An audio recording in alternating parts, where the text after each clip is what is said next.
तुमचं लहान मूल रात्री अचानक कुठून रडायला लागलंय, सारखं रडतंय, कान ओढतंय, तर समजायचं की त्याला कानाचं इन्फेक्शन झालंय.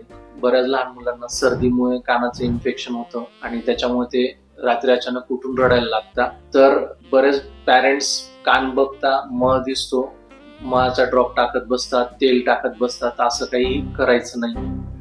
तुम्ही घरी जे तुमचं दुखण्याचं औषध किंवा तापाचं असतं, जसं आयबुजेसिक म्हणा, मेप्टॅल्जेसिक म्हणा किंवा साधं कॅल्पॉल जरी असलं घरी, तर ते देऊन टाकायचं, जेणेकरून 15-20 मिनिटात त्याचं दुखणं कमी होतं आणि तो शांत झोपतो. दुसऱ्या दिवशी तुम्ही जवळच्या डॉक्टरांकडे जाऊन दाखवायचं किंवा कान नाक घशाच्या डॉक्टरांकडे जाऊन दाखवायचं आणि त्याची प्रॉपर ट्रीटमेंट करायची, जेणेकरून त्याला लवकरात लवकर आराम मिळेल आणि त्याला सर्दी नाही होणार याची काळजी घ्यायची.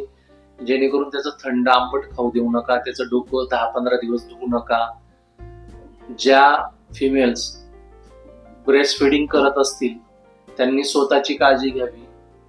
त्यांनी पडल्या पडल्या ब्रेस्ट फिडिंग करू नये बाळाला, कारण काय होतं की बरेचदा रात्री ब्रेस्ट फिडिंग हे झोपेत होत असतं आणि ओव्हर फिडिंग होतं. ओव्हर फिडिंग झाल्यावर बाळाला नकळत उलटी होत असते आणि ती उलटी कानापर्यंत जात असते आणि त्याच्याने कानाचं इन्फेक्शन होत असतं.